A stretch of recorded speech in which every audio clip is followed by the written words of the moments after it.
కొరింథీ పత్రిక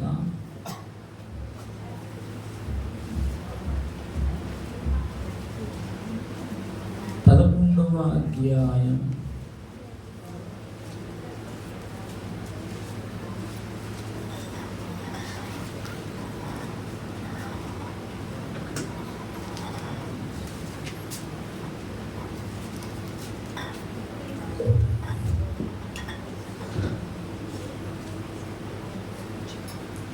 25వ వచనాన్ని చదువుతున్నాను.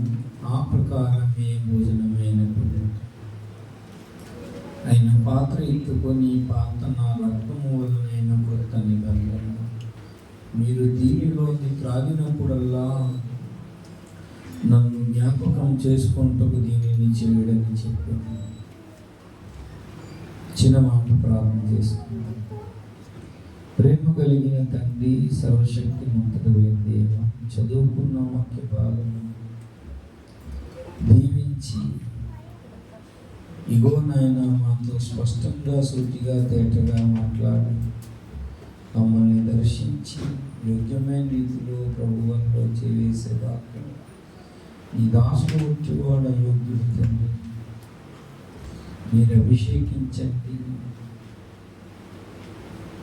మీ మాటలు అందించండి తండ్రి.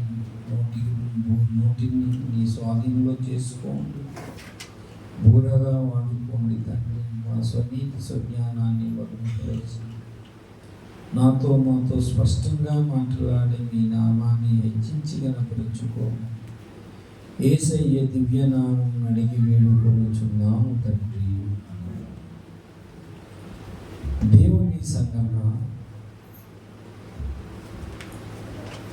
చదువుకున్న వాక్యములో నన్ను జ్ఞాపకం చేసుకోండి. ఇలాంటి ఈ వర్ణన బైబిల్లో చాలాసార్లు వచ్చింది. జ్ఞాపకం చేసుకోండి అంటే ఒకటి మర్చిపోతారని అర్థం. అంత్య దినాలలో దేవుణ్ణి ఈ ప్రభురాత్రి భోజన కార్యక్రమం మర్చిపోతారు. రెండవది, జ్ఞాపకం చేసుకోండి అంటే అర్థం ఏంటంటే వ్యతిరేకంగా ఉన్నవాళ్ళు ఉంటారు దేవునికి. మేము ఆదివారమే జ్ఞాపకం చేసుకోవాలా, మిగిలిన రోజు జ్ఞాపకం చేసుకోకూడదా అని అంటారు. ఆదివారం క్రియారూపకంగా ప్రభురాత్రి భోజనం తీసుకొని జ్ఞాపకం చేసుకొని మిగిలిన దినాలు విశ్వాసం అనేది ఉండాలి. విశ్వాసానికి తగిన క్రియ ఆదివారం ఉంటారు. జ్ఞాపకం చేసుకోండి అన్నాడంటే అక్కడ ఏదో ఒక విషయాన్ని చెప్తున్నాడు. మూడో విషయం, లూకా సువార్త 17వ అధ్యాయములో, లూకా సువార్త 17వ అధ్యాయములో చూస్తే అందులో 32లో చెప్పాడు. చూడండి, లోతు భార్యను జ్ఞాపకము చేసుకోండి. ఎందుకంటున్నాడు? ఆమెను భక్తురాల జ్ఞాపకం చేసుకోమంటాను కాదు. లోతు భార్యను జ్ఞాపకం చేసుకోండి అంటే ఆమె యాత్ర స్తంభించిపోయింది, జాగ్రత్తగా ఉండండి అని అర్థం. జ్ఞాపకం వెనకాతల దేవుడు జ్ఞాపకం చేస్తున్నాడంటే ఏదో ఒక హెచ్చరిక చేస్తున్నాడు, ఏదో ఒక హెచ్చరిక చేస్తున్నాడు. జ్ఞాపకం చేసుకోండి అంటే యోహాను సువార్తలో మన ఆత్మీయ ఎదుగుదల కొరకు 15వ అధ్యాయం 20వ వచనములో అంతవరకు 15 అంతా మాట్లాడి 20లో అంటాడు,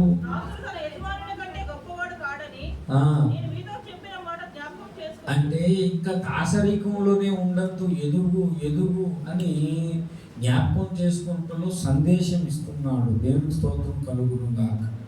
హల్లెలూయా, హల్లెలూయా. జ్ఞాపకం చేసుకోండి అంటే అర్థం ఏంటంటే ఏదో హెచ్చరిక చేస్తున్నాడు. జ్ఞాపకం చేసుకోండి. అంతేకాదు, కొద్ది ముందుకెళ్తే ఎఫెసీ పత్రిక 12 చూడండి, 2:12 ఎఫెసీ పత్రిక 2:12 ఇలాగ చాలా ఉన్నాయి కొన్ని. ఒకప్పుడు మనం ఇశ్రాయేలుతో సహపౌరులు కాక, ఒకప్పుడు నిరీక్షణ లేకుండా పరజనులుగా మనం బ్రతికేము.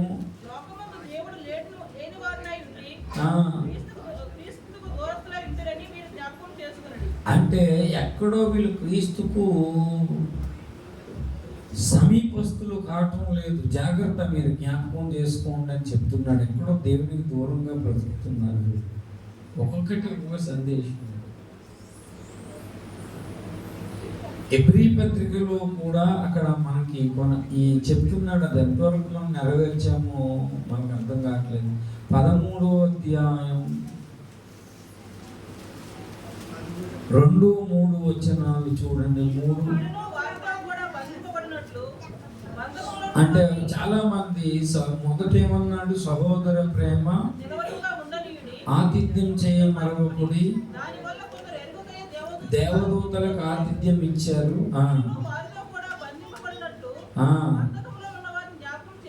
అంటే నువ్వు బంధింపబడలేదు, అలా బంధింపబడ్డావేమో అని బంధింపబడే వాళ్ళని జ్ఞాపకం చేసుకో. ఎందుకంటే మీరు శరీరంతో ఉన్నారు కనుక.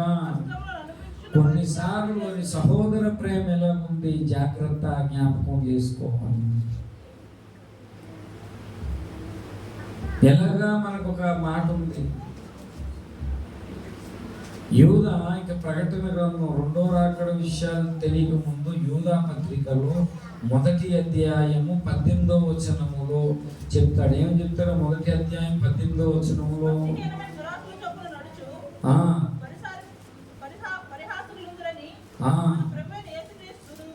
ప్రభువైన యేసుక్రీస్తును పూర్వమందు, జాగ్రత్త, పూర్వము అపోస్తులు చెప్పిన మాటలను మీరు జ్ఞాపకం చేసుకోండి. చాలా చెప్తాడు ఇలాగా. ఇదన్నిటిలో ప్రాముఖ్యమైంది. ఇదే మాటను మళ్ళీ పేతురు చెప్పాడు. 2 పేతురు 3:2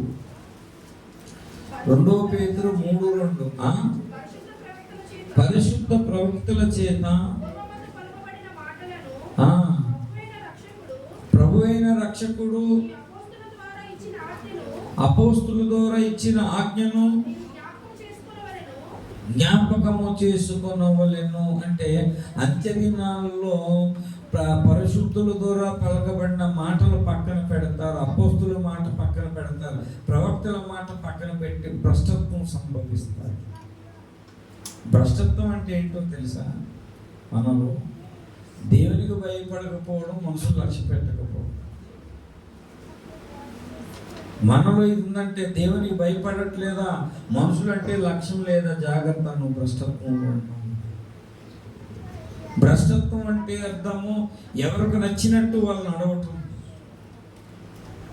అపోస్తులు లేరు, ప్రవక్తలు లేరని చాలా మంది వెర్రవీగుతూ వాళ్ళు, అందుకని అలాంటి వాళ్ళు ఉంటారు. కాబట్టి అంత్యదినాలలో ఇది ప్రత్యేకించి పత్రిక రాశాడు, జ్ఞాపకం చేసుకొని హెచ్చరిస్తున్నాడు.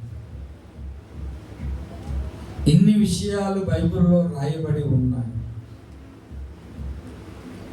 ఇందులో అపోస్తుడైన పౌలు యేసయ్య చెప్పిన మాటనే చెప్పాడు. లూకా సువార్త 22లో యేసయ్య చెప్పిన మాటే. లూకా సువార్త 22లో ఇది అసలు విషయం. లూకా సువార్త 22వ అధ్యాయము కింద వచనములో ప్రభురాత్రి భోజనం గురించి రాయబడి ఉంటుంది. చూడండి ఆ మాట 22లో 19 చూడండి. పిమ్మట ఆయన ఒక రొట్టె పట్టుకొని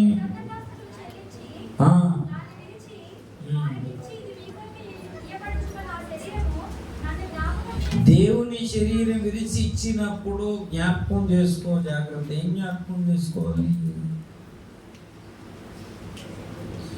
జ్ఞాపకం చేసుకోవాలంటే జ్ఞాపకం అనేది కొంతమందికి అని కొన్ని గ్రంథాలు చెప్తున్నాయి.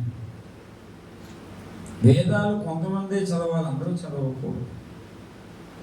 కొన్ని గ్రంథాలు ఏంటంటే పండితోత్తములు చదవాలంట. కొన్ని గ్రంథాలు కానీ బైబిల్ ఏం చెప్పిందంటే ఈ విశ్వానికి యేసయ్య చాలా ప్రాముఖ్యమైన వాడు, కుమారుడు. నన్ను జ్ఞాపకం చేసుకోండి అంటే అర్థం ఏంటంటే యేసయ్యను జ్ఞాపకం చేసుకోండి. ఇగో మీ కొరకు నేను ఈ రొట్టెల విరవబడిందలా విరవబడ్డాను. నన్ను జ్ఞాపకం చేసుకోండి అంటే ఎవరు జ్ఞాపకం చేసుకోవాలి అసలు? ఎవరు అంటే ఈ రొట్టె తినక ముందు వీళ్ళు స్టేటస్ ఏంటో ఎవరనేది స్పష్టంగా రోమాపత్రిక చెప్పింది. 5వ అధ్యాయములో రోమాపత్రిక 5వ అధ్యాయం రోమాపత్రిక 5వ అధ్యాయము 6వ వచనం. ఏలయంగా ఇంకా మనం బలహీనమై ఉండగా అని అంటే రొట్టె విరోగ ముందు బాప్తిజం పొందక ముందు మనం బలహీనులము. అంతేకాదు ఇంకా కొంచెం ముందుకెళ్తే బలహీనులము, ఇంకా కొంచెం ముందుకెళ్తే భక్తిహీనుల కొరకు అన్నాడు. తర్వాత ఇంకా కొంచెం ముందుకెళ్తే 8వ వచనములో అయితే దేవుడు మన ప్రేమని ఎల్లడిపరచుడు ఎట్లనగా మనం ఇంకా పాపులమై ఉన్నాము. 10వ వచనములో ఏలయనగా శత్రువులై ఉండగా అంటే అర్థం ఏంటి? ఇది అందరూ జ్ఞాపకం చేసుకోదగిన వ్యక్తి విశ్వములో యేసయ్య మాత్రం. మిగిలిన జ్ఞాపకం చేసుకున్న ప్రయోజనము నన్ను జ్ఞాపకం చేసుకోండి. శిష్యులారా ఇది తిన్నంత వరకు నన్ను జ్ఞాపకం చేసుకోండి. ఎవరు జ్ఞాపకం చేసుకుంటే కొంతమందికి ఈయన దేవుడు కాదు. ఎవరైతే దేవునికి దూరంగా బ్రతికారో, ఎవరైతే పాపంలో బ్రతికారో, ఎవరైతే భక్తిహీనంగా బ్రతికారో, ఎవరైతే బలహీనంగా బ్రతికారో వాళ్ళందరికీ దేవుడు అవకాశం ఇస్తున్నాడు. జ్ఞాపకం చేసుకోండి, నన్ను జ్ఞాపకం చేసుకోండి.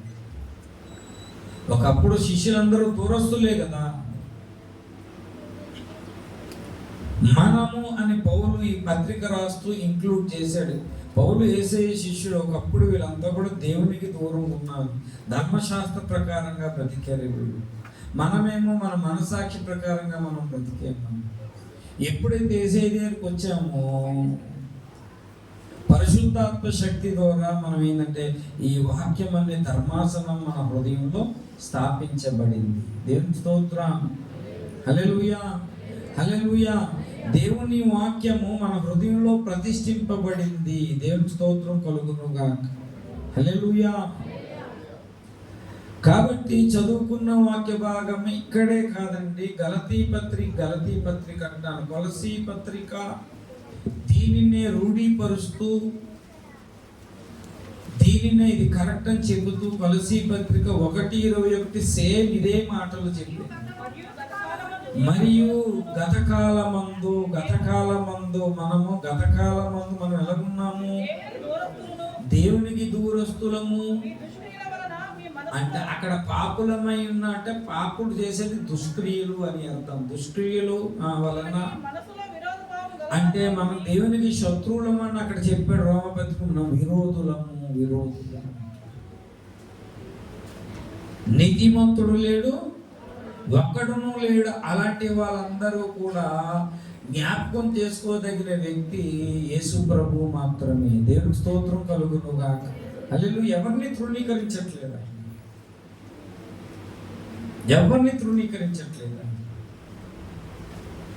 ఓహో వీళ్ళు బలహీనులా, గతకాలం మందు వీళ్ళు ఎలాగై ఉన్నారు, వీళ్ళ స్టేటస్ ఏంటి? గతకాలం అయితే ఇక్కడే స్పిన్ బౌల్ వేసినట్టు టర్నింగ్ గేట్ అండి, ఇక్కడ చిన్న ఫాస్ట్ బౌలింగ్ ఆపి స్పిన్ బౌలింగ్ వేసినట్టు గతకాలం ముందు మీరు అలా ఉన్నారు అని చెప్పి గలతీ ఎఫెసీ పత్రిక 5వ అధ్యాయం 8వ వచనములో ఏమన్నాడు? మీరు పూర్వమందు అంటే గతకాలం మందు మీరు ఏమై ఉన్నారు? చీకటి అయి ఉన్నారు, ఇప్పుడైతే ప్రభువునందు వెలుగై ఉన్నారు. వెలుగు ఫలము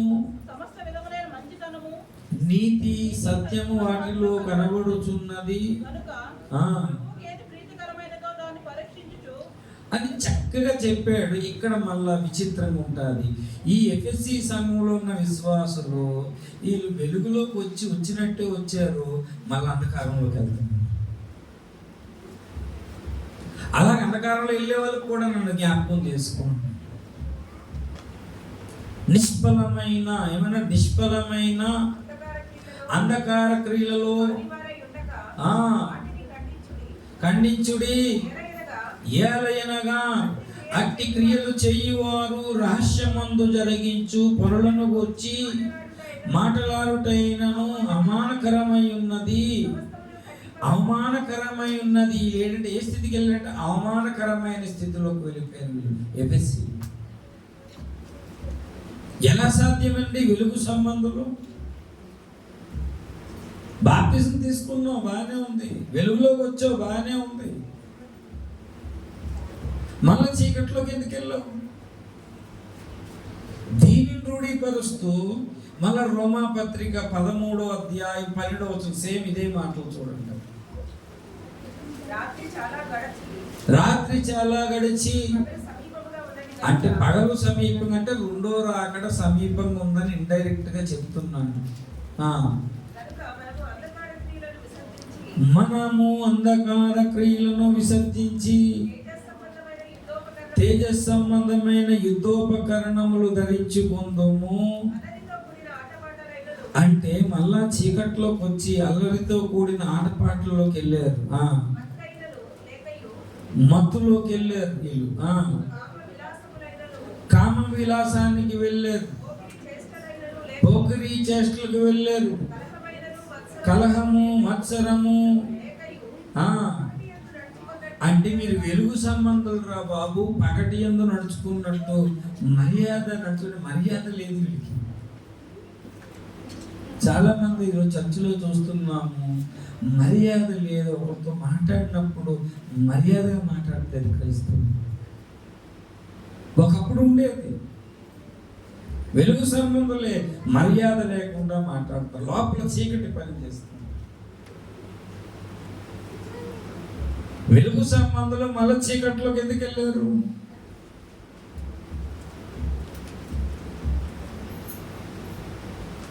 అందుకని వీళ్ళు పాప నియమము పని చేస్తుంది. అంటే మనలో ఎంత దేవుని సన్నిధికి వచ్చినా కూడా మనలో పాప నియమాన్ని బట్టి మళ్ళా అంధకార క్రియల్లోకి వెళ్ళే అవకాశం ఉంది, వెళ్తారు చాలా మంది.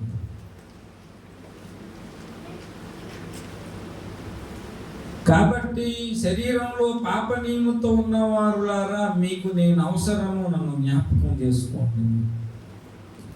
గతకాలం మందు కూడా ఆయన మనం జ్ఞాపకం చేసుకోవాలి, ఆయనే విడిపిస్తాడు అందులోంచి. మళ్ళా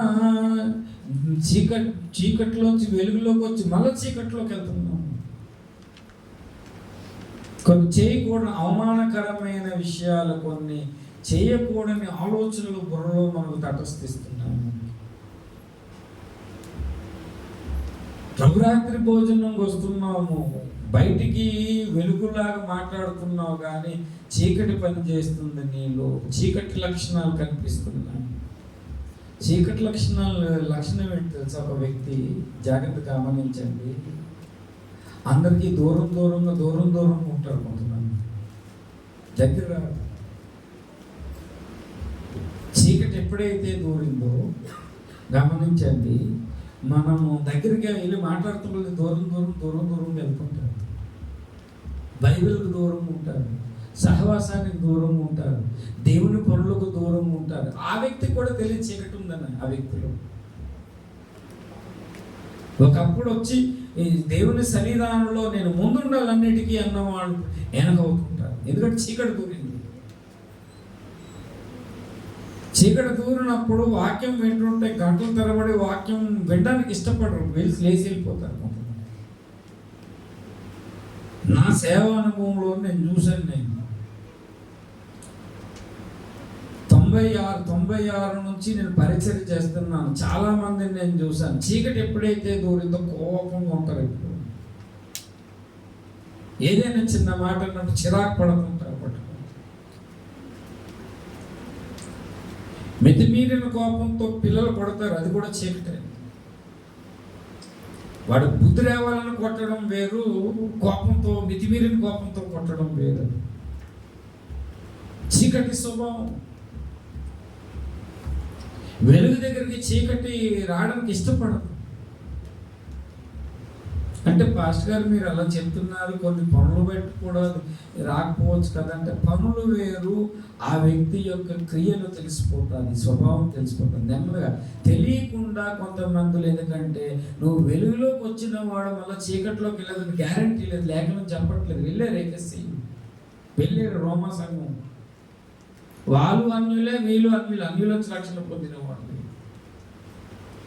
లేకపోతే మీరు నిష్ఫలమైన అంధకార క్రియలో పాలివారి ఉండకండి అంటే అర్థం ఏంటి? పాలివారి ఏరండి కదా అర్థం. పాట పాడుకుంటాం, చీకటి నుండి వెలుగులోనికి నన్ను పిలిచిన అని అక్కడే ఉండిపోవడం. మళ్ళా తేడా అయితే దేవుని బిడ్డలారా, సహవాసం తేడా అయినా సరే, ప్రార్థన తేడా అయినా సరే, ఏదో లోపం ఉండడం వల్ల నెమ్మదిగా చీకటి ఆవరిస్తుంది. దానినే మత్తయి సువార్త కళ్ళకు కట్టినట్లు చెప్పాడు. మత్తయి సువార్త 6వ అధ్యాయం 23లో ఆ మాట చెప్పాడు. ఏమని? నీ కన్ను చెడినదైతే నీ దేహమంతయు చీకటిమై ఉండును.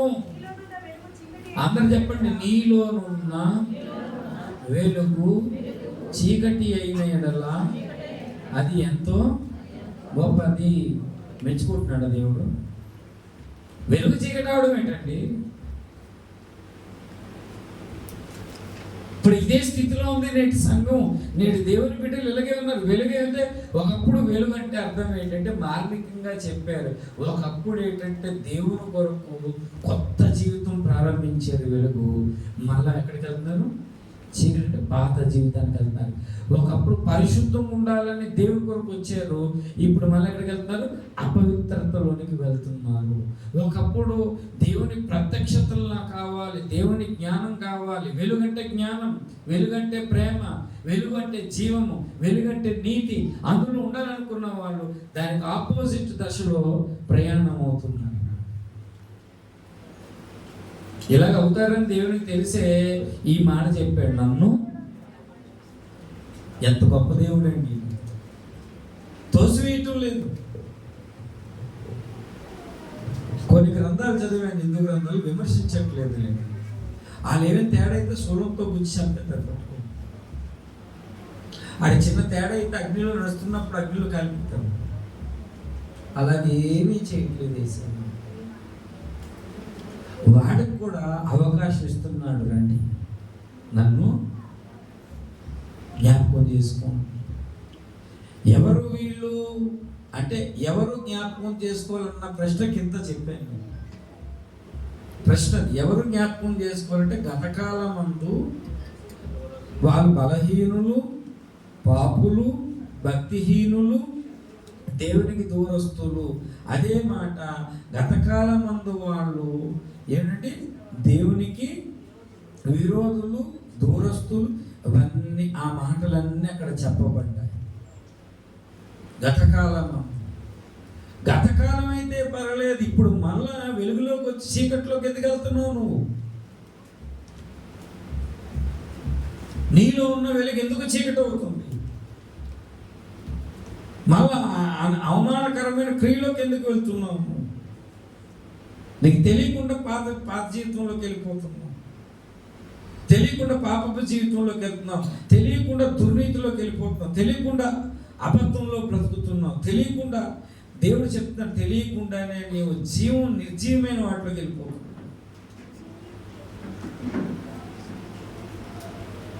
ఏ స్థితిలో నీవు ఉన్నా సరే నన్ను జ్ఞాపకం చేసుకొని నేను నీకు కావాల్సిన శక్తిని నేను ఇస్తాను నీకు.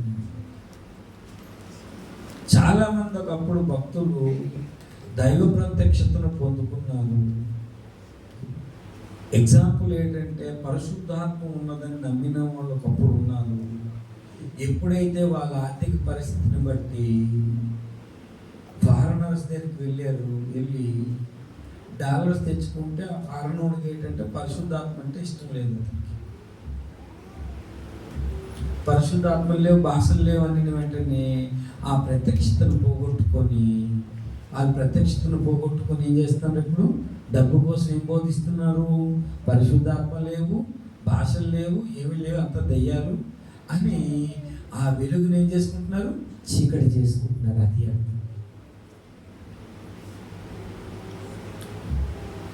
వెలుగును చీకటి చేసుకుంటున్నారు. ఒక అమ్మగారికి ఆకాశంలో కనబడిందంట బంగారు అక్షరాలతో, నా విశ్రాంతి దినాన్ని పరిశుద్ధంగా పాటించండి. ఒక్కడు అడగలేకపోయాడు ఆవిడ్ని. మంచి మంచి గ్రంథాలే రాసింది ఆవిడ, కానీ ఆకాశంలో కనిపించిన దాన్ని బట్టి నమ్మాలా, లేఖనాన్ని బట్టి నమ్మాలా? నేను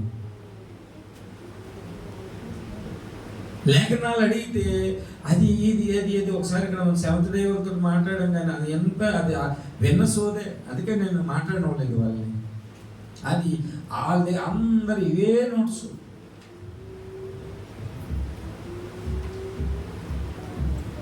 అలాంటి పరిస్థితుల్లో ఒప్పుకోరు. పాత నిబంధనలో విశ్రాంతి అనేది ఒక దినం, కొత్త నిబంధనలో విశ్రాంతి అంటే ఒక వ్యక్తి. అది నమ్మరు వాడు.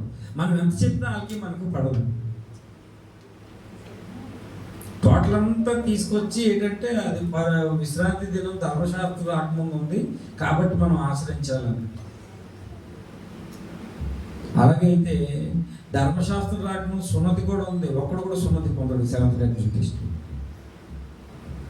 తగు అవుతుందని కొద్ది గొడవ అవుతుందని కిరణాలు మామయ్య గారు ఎవరినో పంపిస్తే వాళ్ళ మాట్లాడాము. ఇంకా అడిగితే అల్టిమేట్ పాయింట్ అదే, ఇంకా ల్యాండింగ్. పల్లెటూరులోకి వెళ్ళేది తన గొర్రెల్ని, ఎద్దుల్ని, పాడి ఆవులు ఇచ్చి విశ్రాంతి దినంలోకి తీసుకెళ్తున్నారు చాలా మంది. ఎందుకు ఇవ్వాలి? అది ఏది ఇవ్వకుండా సత్యం చెప్పాలి కదంటే ఏమైందంటే ఆకాశంలో కలిగింది ప్రత్యక్షత కాదు, వాక్యంలో ఉన్న అనేక లేఖన వచనాల్లో కలిగింది దైవ ప్రత్యక్షత. దేవుని స్తోత్రం కలుగును కాక. హల్లెలూయా.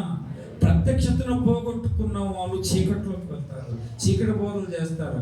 ఆ చర్చిలో ఒక ఆవిడ అడిగిందంట అతన్ని, పాస్టర్ గారు మేము భాషలు నమ్మినప్పుడు మీరు భాషలు మాట్లాడారు, ఇప్పుడు ఏం భాషలు మాట్లాడితే దెయ్యం పట్టించింది అంటారు, మీ దెయ్యం ఎప్పుడు వదిలిందని అడిగిందంట.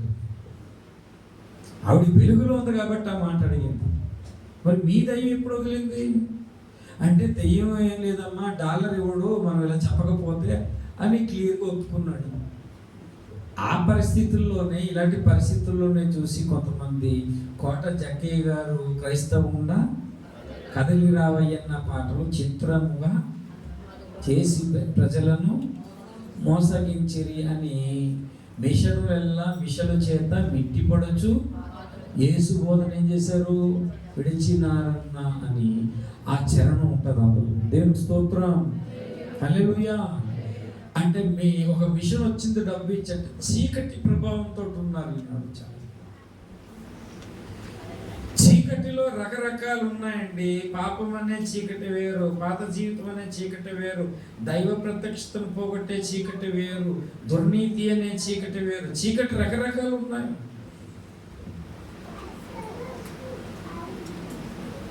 జ్ఞానముగా చెప్పబడిన, అది జ్ఞానం అని చెప్పబడిన విపరీతమైన అబద్ధాలు ఉన్నాయి. ఇది చీకటి.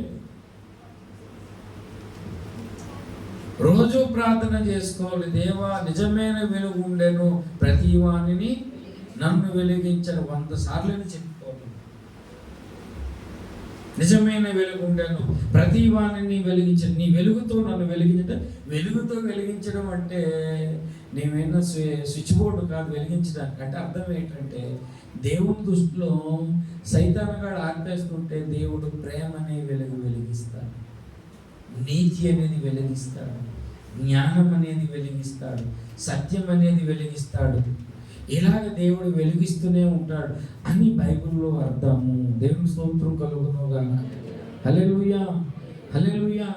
ఈనాడు చాలా మంది దేవుని బిడ్డలు దీన్ని తెలుగులో సామెత చెప్పారు, నడిచి నడిచి వంగురుతున్నారు. వెలుగులోకి వచ్చారు, కొన్ని రుచి చూశాడు,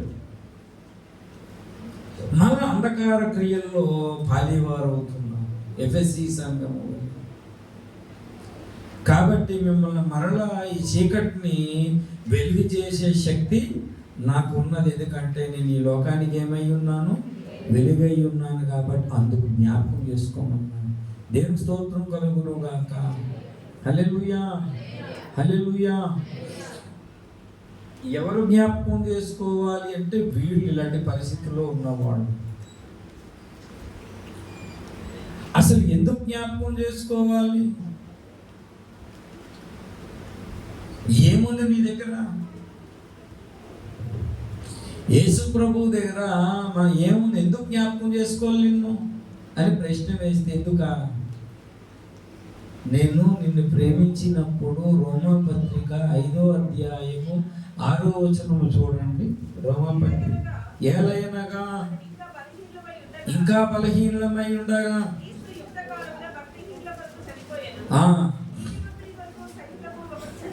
ఎవరైనా నీతిమంతుని కొరకు ఎవరైనా చనిపోవట చాలా అరుదు, అంటే చాలా కష్టం, కొత్తది, ఎక్కడో ఉంటది. మంచివాడి కొరకు ఎవరైనా ఒకవేళ చనిపోవచ్చు. మన ఎడల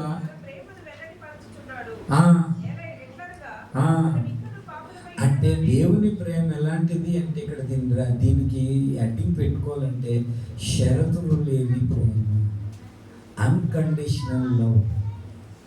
షరతు పెట్టలేదు. ఓహో నువ్వు బలహీనుడువా, దురస్తుడుగా ఉన్నావా, ఇంకా పాపం చేస్తున్నావు, అయినా నేను నిన్ను ప్రేమిస్తాను. రోమా పత్రిక సందర్భం ఎక్కడ షరతు పెట్టలేదు. ఇలా ఉంటే నేను ఇలా ప్రేమిస్తాను. షరతులు లేని ప్రేమ యేసయ్యది. దేవునికి స్తోత్రం, హల్లెలూయా. అలా షరతులు లేకుండా నిన్ను వెలుగులోకి నడిపించాడు. ఆయన ప్రేమను బట్టి షరతులు లేవు ఆయన ప్రేమకి. యోహాను సువార్త 3:16లో కొలతలు లేదు, కొలవలేము మనం. ఇంత దేవుడు లోకమును ఎంతో ప్రేమించని, ఎంతో అనేది కొలత లేదు. ఇంకా ఎంత అంటే ఇంకా చెప్పలేము. తన కుమారుని ఇచ్చేశాడు, తన ప్రాణాన్ని ఇచ్చేశాడు. ఎంత ప్రేమించాడంటే ఇంత అంతని చెప్పలేము.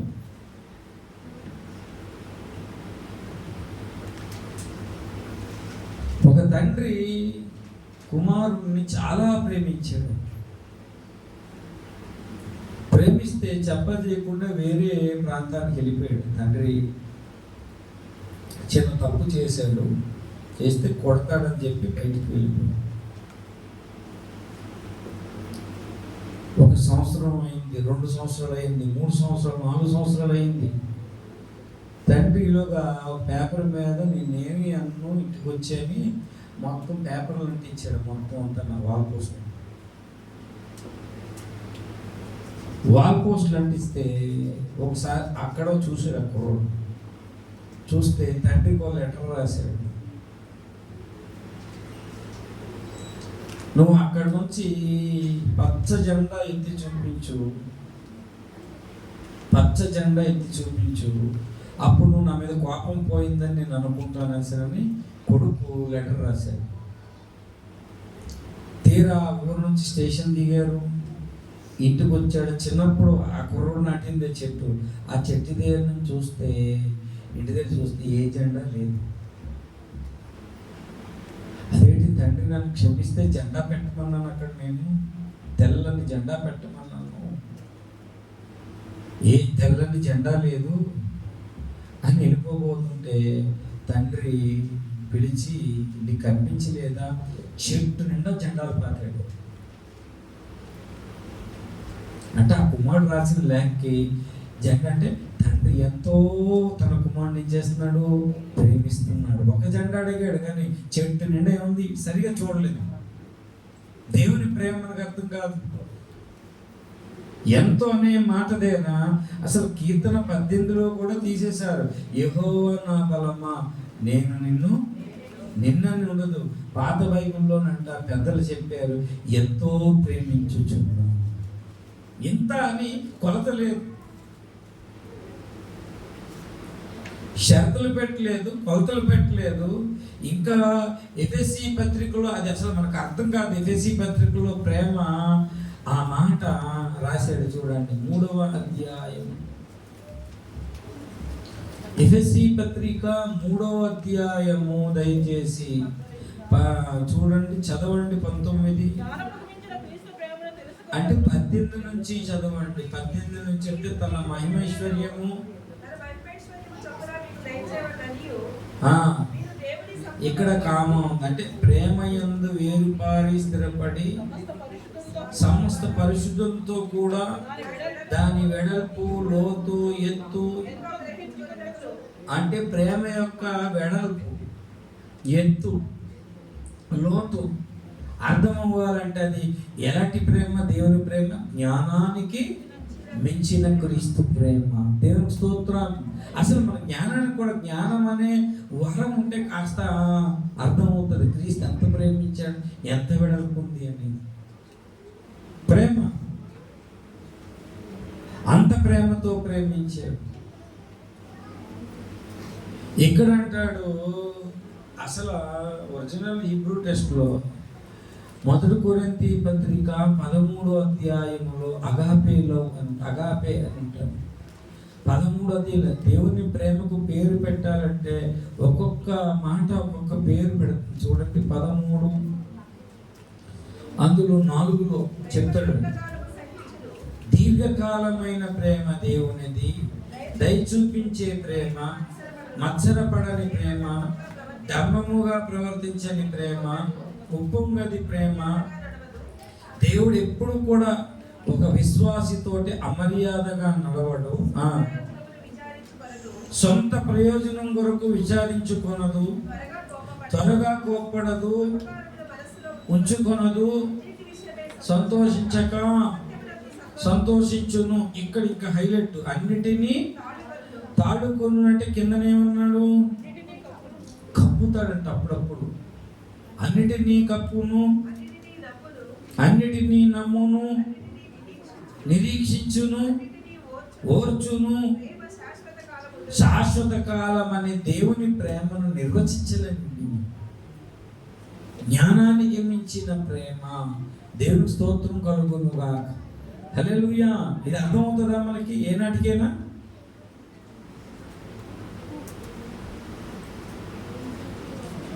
ఇది అర్థం చేసుకోండి. ప్రేమ లేనివాడనంటే ఏ ప్రేమ లేనివాడనైతే అంటే దేవుడు ప్రేమించిన ప్రేమతో, దేవుని బిడ్డలారా అంత ప్రేమతో ఆయన ప్రేమించాడు కాబట్టి అందుకు దేవుని బిడ్డలారా ఎందుకు మనం జ్ఞాపకం చేసుకోవాలి?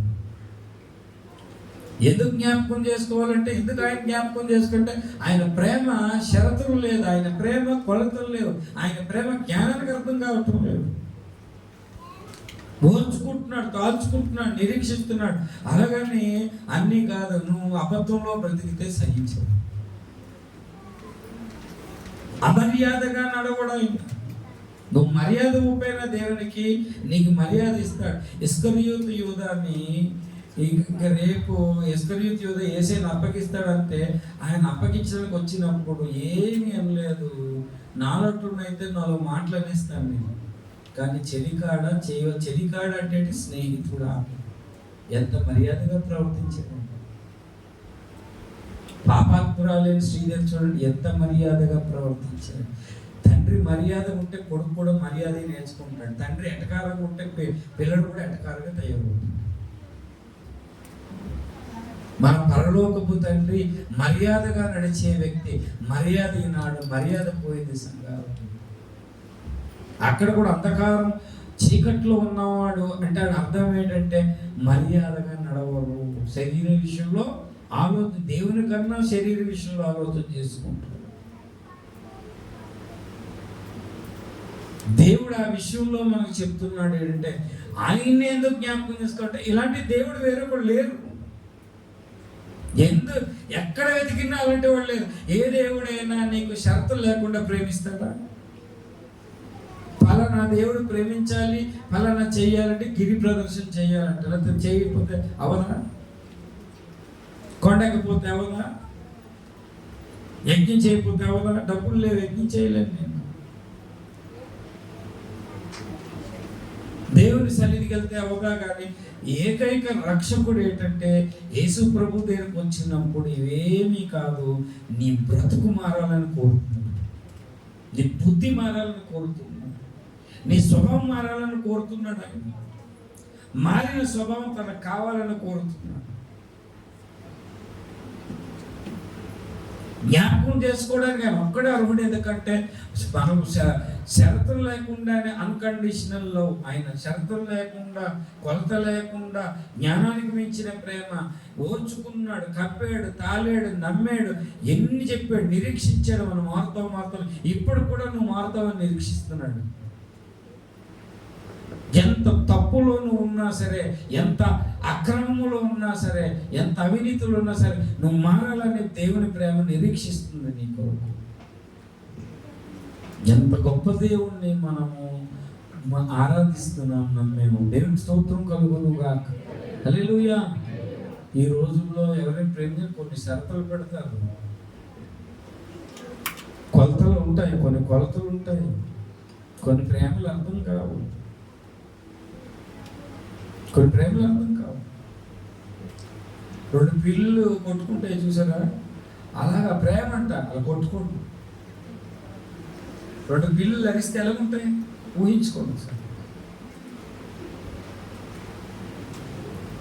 కానీ మనం దేవుడు కానీ కొన్ని షరతులు పెడితే, కొలతలు పెడితే మనం పాస్ అవుతామా? మనం ఒక్కరైనా పాస్ అవుతామా?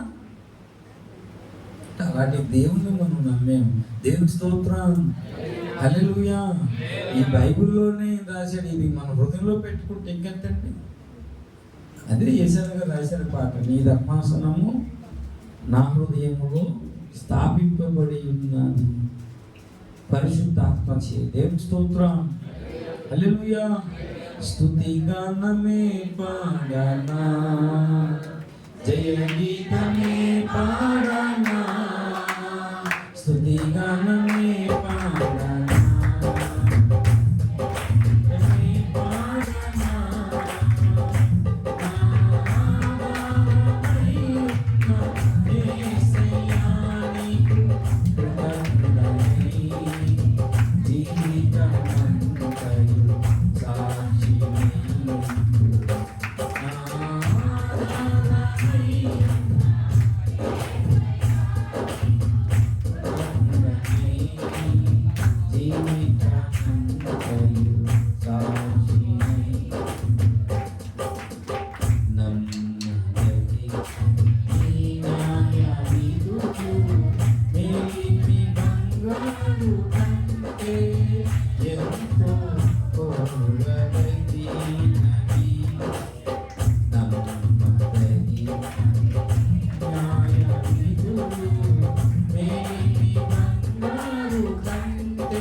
కొలత లేనిది. ఆయన ప్రేమ కాబట్టి అందుకే ఆయన జ్ఞాపకం చేసుకోవడానికి ఎందుకు జ్ఞాపకం చేసుకోవడం, ఇంక వేరే వాళ్ళు లేరు జ్ఞాపకం చేసుకోవడానికి. లోతు భార్యని జ్ఞాపకం చేసుకుంటే ఏమవుతుంది? చేసుకోమన్నాడు. ఎందుకంటే లోతు భార్య అందగత్తని జ్ఞాపకం చేసుకోమన్నాడా? దేవుడు వద్దన్న పని వెనక తిరిగింది, యాత్ర ఏమైపోయింది? స్తంభించిపోయింది. జాగ్రత్త, వెనక తిరగద్దు. నన్ను జ్ఞాపకం చేసుకుంటే ఇతడు వెనుదిరగని వాడు, తండ్రి చిత్తాన్ని నెరవేర్చువాడు. కాబట్టి యేసు ప్రభువుకి మత్తయి సువార్త 17వ అధ్యాయం 5వ వచనములో తండ్రి ఇచ్చిన కితాబు చూడండి. తండ్రి కుమారుని ప్రశంసించాడు. ఏమని? ఇంకా మాటలాడుచుండగా మేఘము కమ్ముకొనెను. ఈయన నా ప్రియ కుమారుడు, నేను ఆనందించుచున్నాను. దేవుని స్తోత్రం కలుగునుగా. హల్లెలూయా. ఈయన నా ప్రియ కుమారుడు, నేను ఆనందించుచున్నానంటే అర్థం ఏంటంటే ఈయన మానవాళి కట్టి యోగ్యుడని తండ్రి ఆనందించాడు.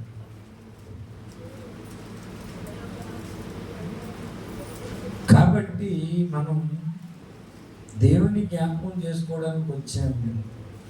ఎవరు అంటే ఒకప్పుడు వెలుగులో ఉండి మళ్ళా, ఒకప్పుడు చీకట్లో ఉన్నారు, వెలుగులోకి వచ్చారు, మళ్ళీ చీకట్లోకి వెళ్తున్నారు.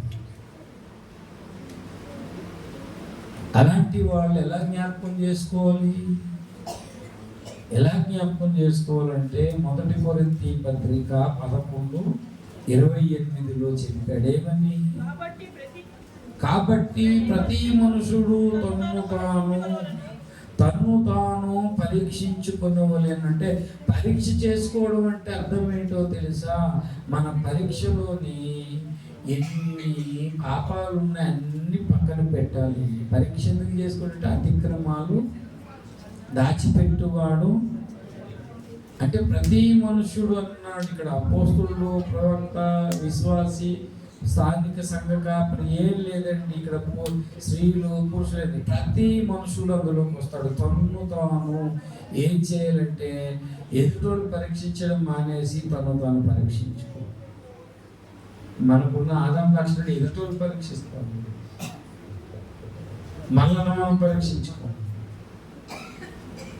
తను తాను పరీక్షించుకోనవలని. పరీక్ష ఎందుకు అంటే దేవుని బిడ్డలారా, ఎవరికి వాళ్ళు పరీక్ష ఎందుకు అంటే, నేను ఒకప్పుడు చీకట్లో ఉన్నాను, వెలుగులోకి వచ్చాను, మళ్ళా చీకటి క్రియలు నాలో ఉన్నాయని మనం ఏం చేయాలి? పరీక్షించుకోవాలి. దేవుని స్తోత్రం కలుగును గాక. పరీక్ష చేసుకోవాలి అంటే దేవునితో నడిచిన అనుభవం ఉండాలి కదా. దేవునితో నడిచిన అనుభవం ఉండాలి కదా. ఆదివారం వెళ్తున్నాం, మళ్ళీ ఆదివారం చర్చకు వస్తున్నాం. ఏం నడుస్తున్నావు దేవునితో?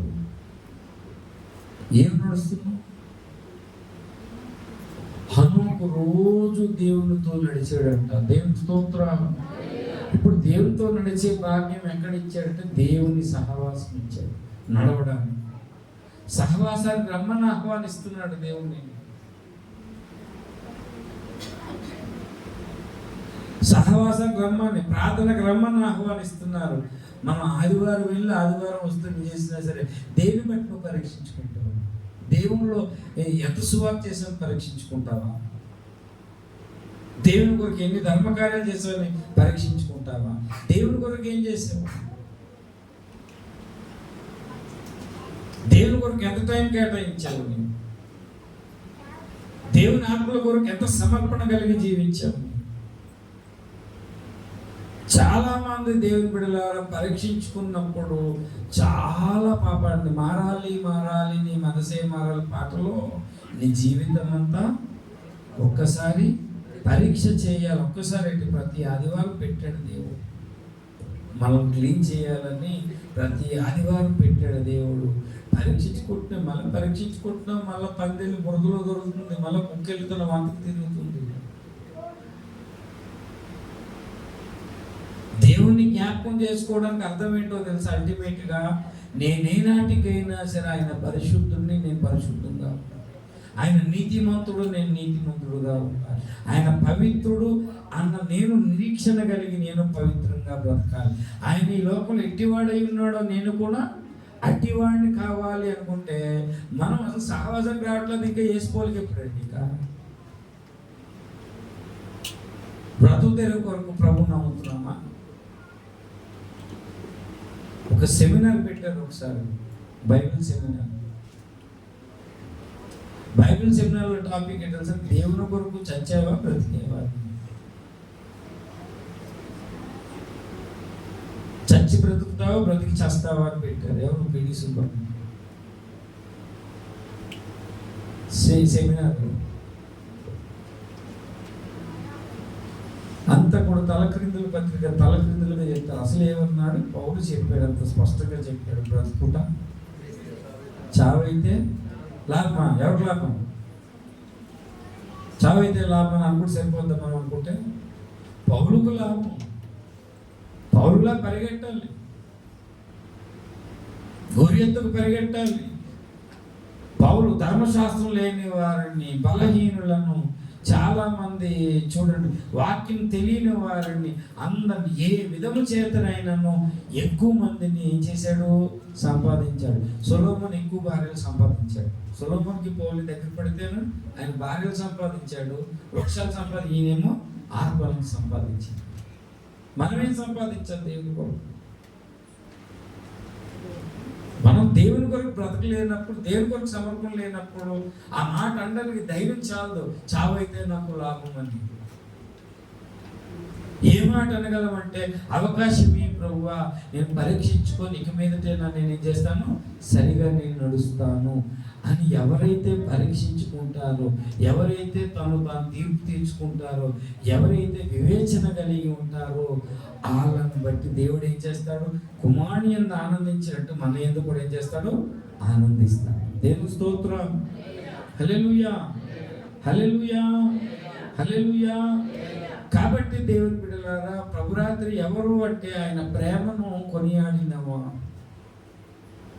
నేను వెలుగులో ఉంటాను, చీకట్లో ఉండను, నేను బురదలో ఉండను, నేను యేసయ్యతో ఉంటాను. నేను ఈ లోకం అంతా బురద కొడుతుంది, యేసయ్యతో ఉంటాను. నేను యేసయ్య ప్రణాళిక నా ప్రణాళిక, యేసయ్య చిత్తము నా చిత్తము, యేసయ్య ఆలోచనలు నా ఆలోచనలని ఎప్పుడైతే యేసయ్యతో కలిసి ఉంటావో దేవుడు చూస్తాడమ్మో నేను చెప్పినట్టు పరీక్షించుకుంటున్నాడు, తీర్పు తీర్చుకుంటున్నాడు, నా శరీరం తిన్నప్పుడు ఇది వివేచించి తీసుకుంటున్నాడు అని చెప్పి ఆ కుమారుని యందు ఆనందించిన దేవుడే మన యందు ఏం చేస్తాడు?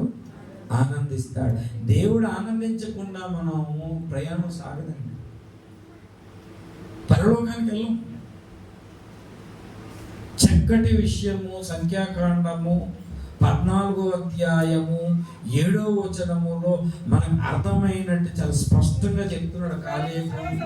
కాలేబు యెహోషువ ఆ సమాచారం చెప్తున్నారు.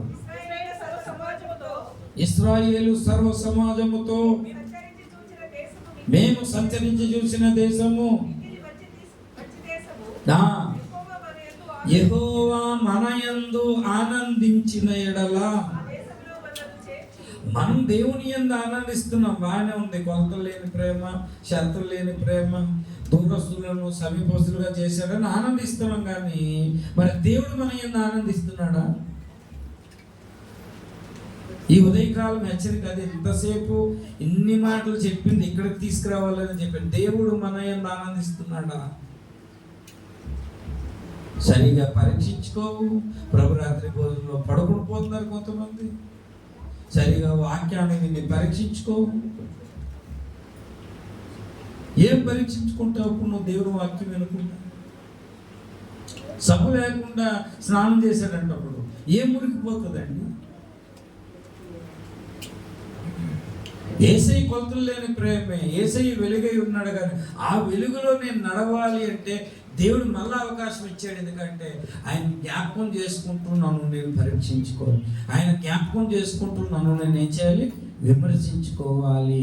ఆ అవకాశం అలా విమర్శించుకొని సమయమైన ఆ వ్యక్తి ఏంటంటే హెచ్చరిక పొంది దేవుడు కోరుకున్న దారిలో నడిస్తే అప్పుడు చెప్తాడు, ఈ నీ అందు నేను ఆనందిస్తున్నానన్న విధంగా ఈనాడు దేవుడు దుఃఖపడుతున్నాడు. సారీ టు సే దిస్, ఈ మాట నన్ను క్షమించండి, ఈ మాట చెప్తున్నాను. దేవుడిని ఎంత ఆనందించట్లేదు, దుఃఖపడుతున్నాడు నేను చూసి. మనుషులంటే లక్ష్యం లేదు, దేవుడు అంటే భయం లేదు, నీకు నచ్చినట్టు నడుస్తున్నాం, నేను అడిగినోడు ఎవరు లేదు, తిరగబడుతున్నాం ఏమైనా మాట అంటే. ఇశ్రాయేలీయులు రాజు లేడంట, తన ఇష్టానుసారం భ్రష్టత్వం ప్రబలింది, నచ్చినట్టు నడుస్తున్నారు. వెలుగులోకి వచ్చేమని అనుకుంటారు కానీ చీకట్లోనే నడుస్తున్నారని యోహాను చెప్పాడు. వాళ్ళు వెలుగులో కాదు, యోహాను అన్నాడు చీకట్లో నడుస్తున్నారు చాలా మంది. ఎందుకంటే సరిగా పరీక్షించుకోకుండా తాము వెలుగులో నడుస్తున్నామని చెప్పుకోవచ్చు, చీకట్లో నడుస్తున్నారంటే కారణం ఏంటంటే సరిగా పరీక్షించుకోలేదు, సరిగా తీర్పు తీర్చుకోలేదు. ఎక్కడ తీర్పు అంటే ఎదుటోళ్ళు తీర్పు తీర్చాము, ఎదుటోళ్ళు పరీక్షించాము. దయచేసి నీ బ్రతుకు తెరువు కొరకు యేసు ప్రభువును వాడుకో. యేసు ప్రభువును వాడుకున్నావు అంటే ఒక భక్తుడుగా తయారవడానికి యేసు ప్రభువును వాడుకో.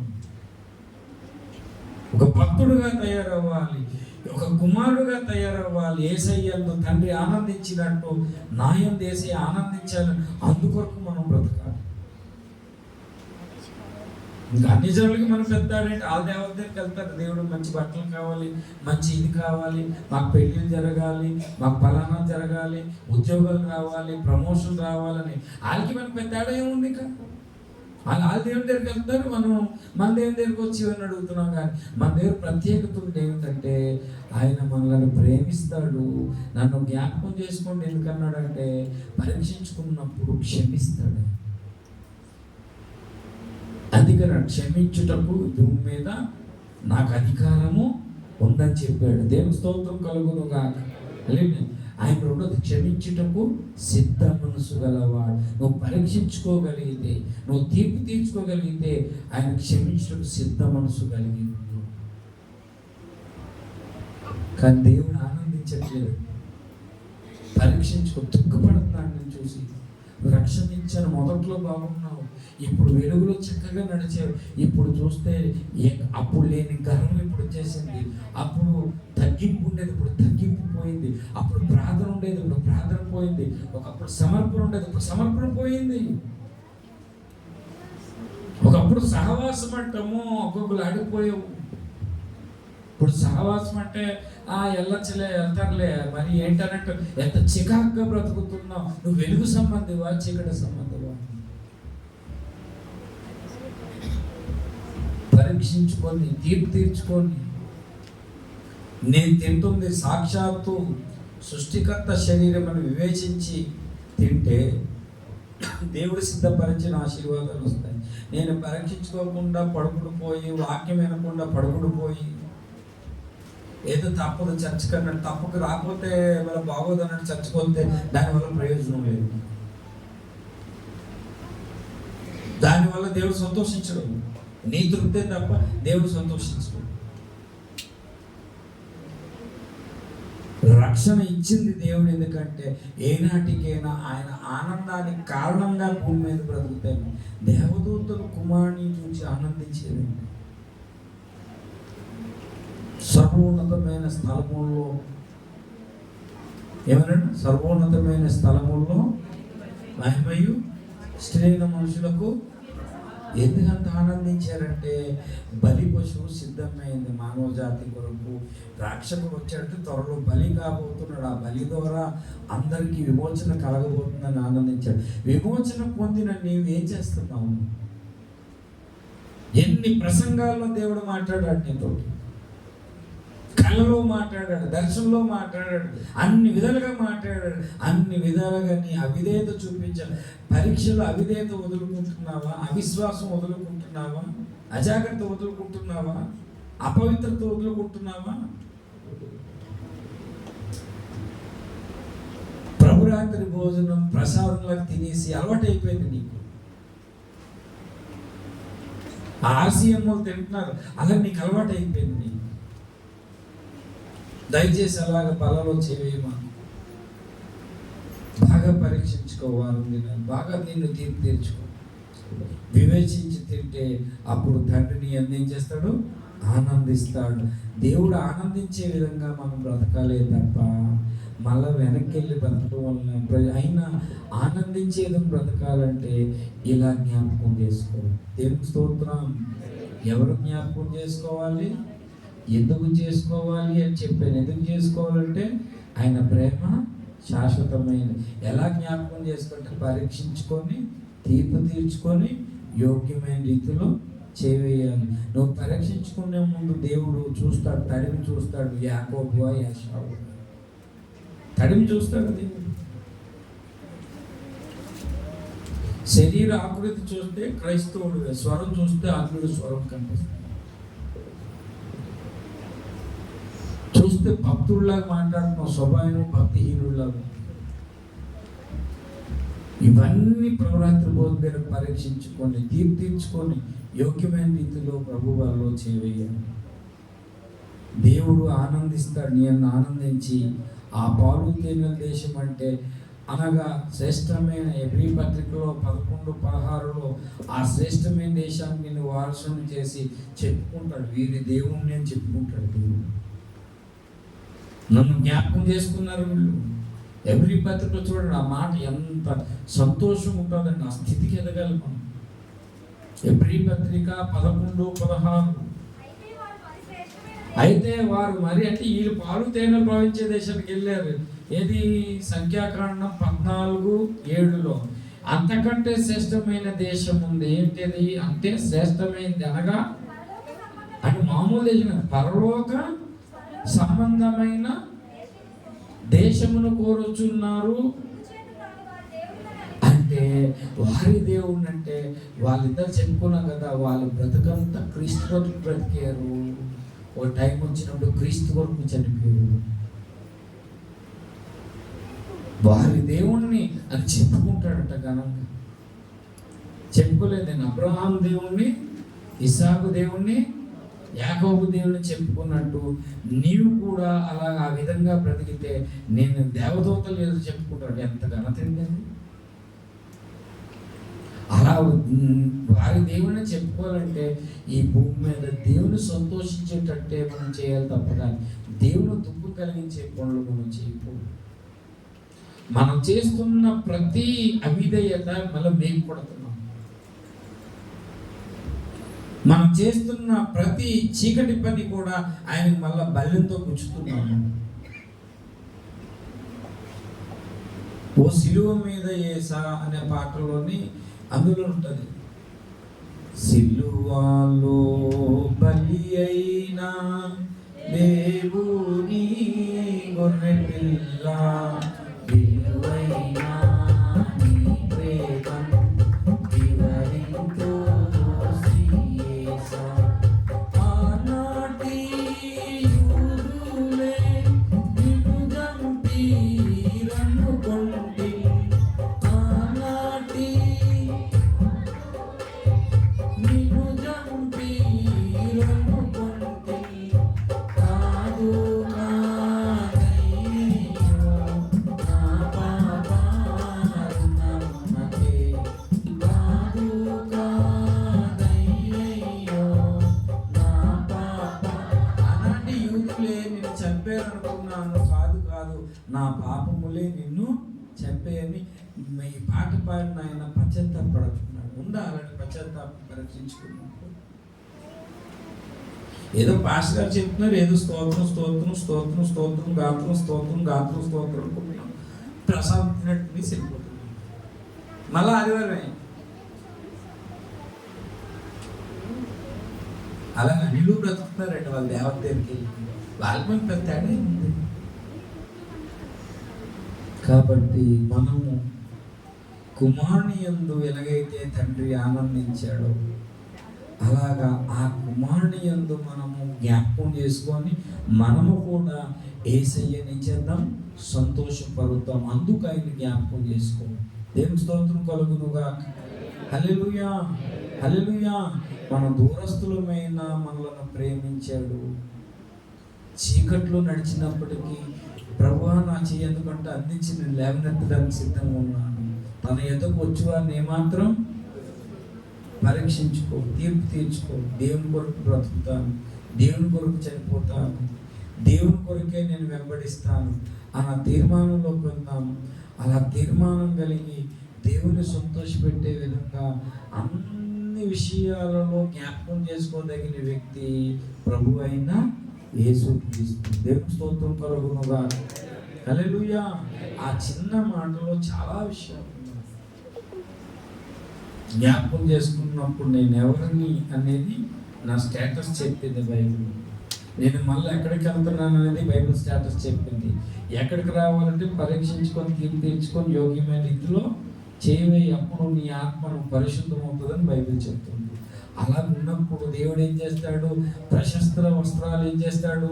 కుమారుడు వేసి దేవుడు సంతోషపడతాడు, ఆనందిస్తాడు. దేవుని స్తోత్రం.